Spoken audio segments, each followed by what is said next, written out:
8th class students, today we'll start geography portion, lesson number 2. Our lesson name is natural resources, that is land, soil and water. We have read about the natural resources in the previous chapter. Land, soil and water are important natural resources for all forms of life on the earth. First, we will discuss about the land. Land is the most basic resource because we live on it. It covers about 30% of the total surface of area of the earth. We satisfy 95% of our needs. We satisfy 95% of our needs for food, clothing and shelter from land. However, all the land is not suitable for human habitations. About 90% of the world's population lives in only 30% of its land area. Due to harsh climatic conditions or unfriendly relief features, the remaining land is either very thinly populated or uninhabited. You can see in this picture land use in plain areas. Land use. Land is used for different purposes such as cultivation of crops, grazing animals, mining, construction of roads, houses and other buildings, and setting up of industries. Such utilization of land is called land use, which depends upon different physical, economic and human factors. Some of these factors are soil, land, tenure, climate and technical knowledge of the people.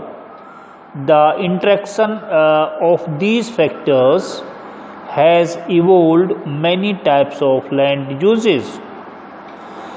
Comparative land use in the world.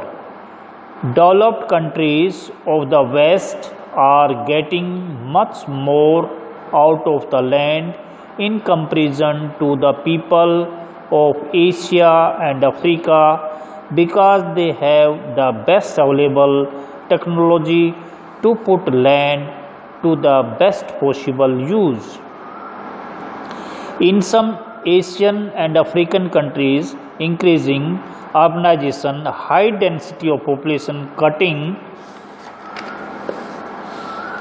of mountains for mining, clearing of forests, excessive irrigation, use of chemical fertilizers and pesticides are decreasing the productivity of land.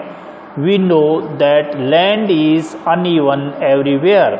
Therefore, we can divide it into three categories: mountains, plateaus and plains.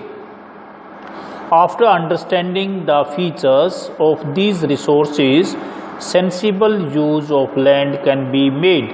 We can see in this diagram, page number 131. Here is country, cropland, pastures, forest and other uses.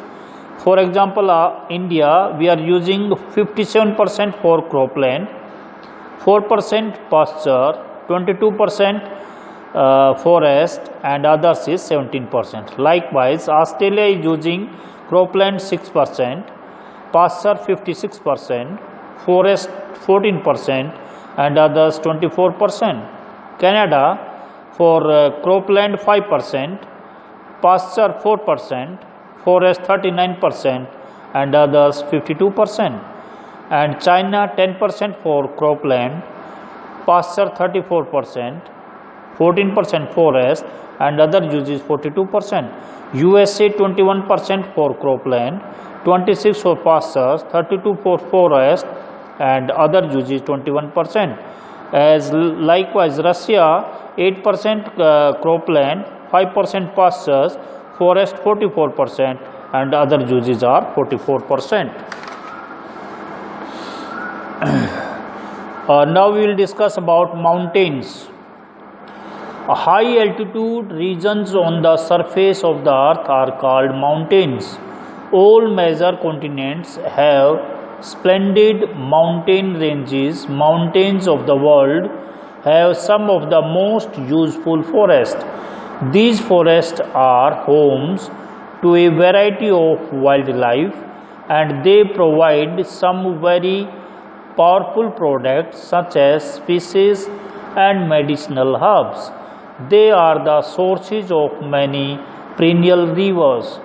These rivers provide us with fresh water and also help in the formation of soil. These rivers are continuously fed by the melting snow from the mountains' peaks. Now we will discuss about plateaus.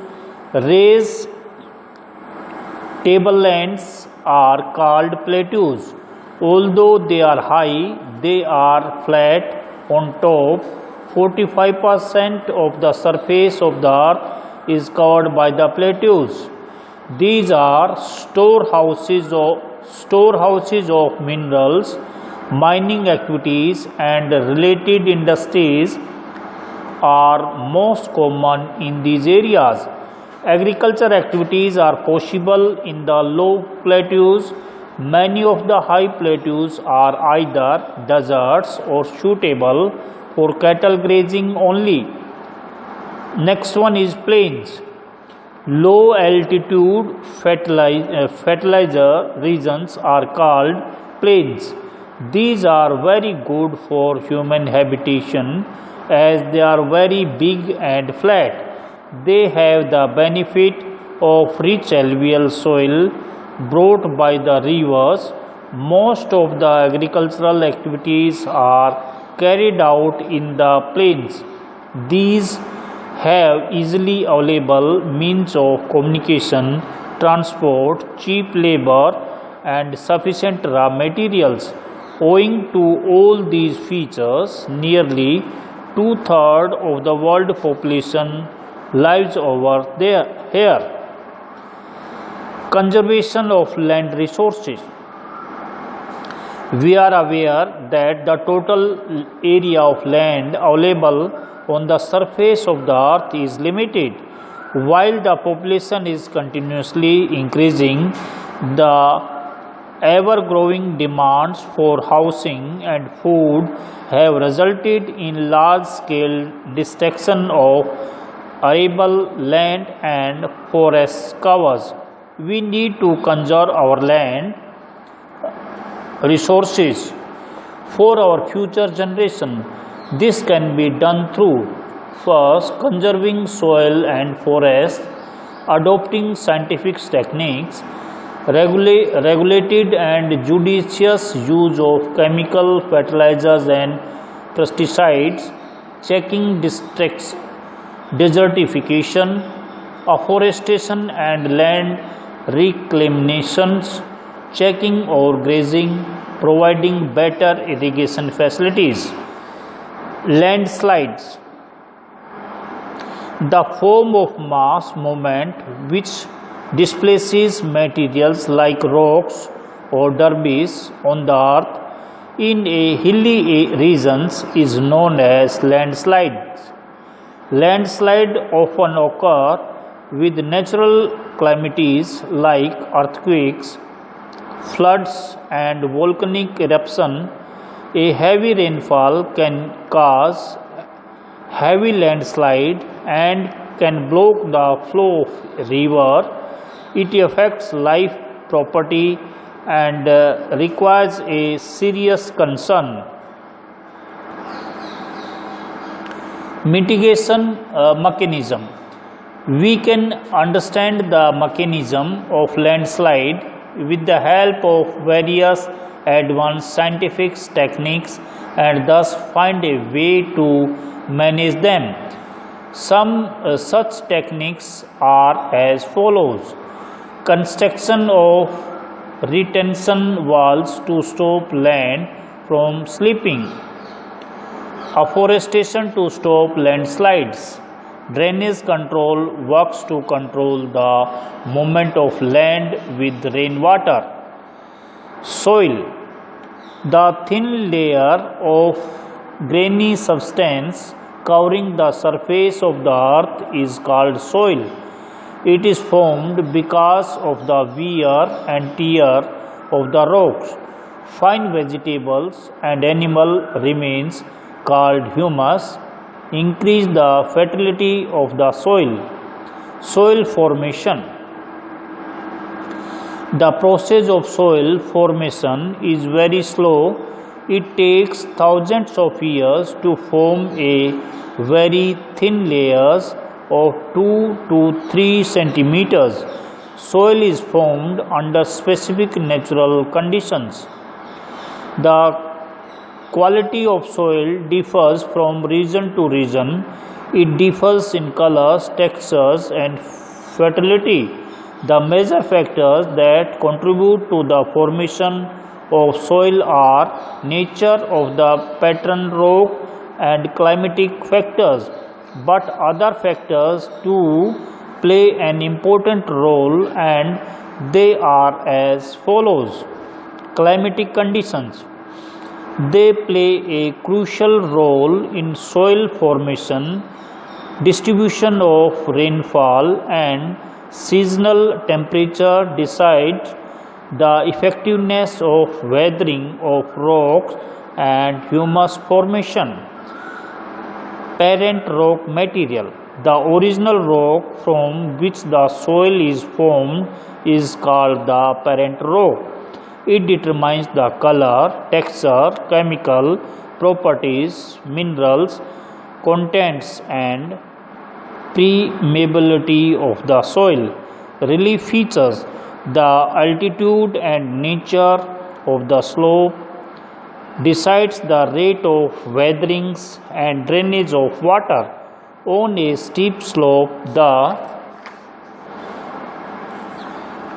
weathered rock particles cannot get deposited. However, on flat lands and gentle slope, soil gets accumulated easily. Next one is humus. It is the dead remains of plant and animals. It provides organic matter to the soil and thus make it fertile. Time period. It is very big factor in the soil formation. The layers of older soils are found deeper than the newly formed ones. The soil of any place takes a longer duration to develop a distinct soil profile, hence time determines the thickness of soil profile.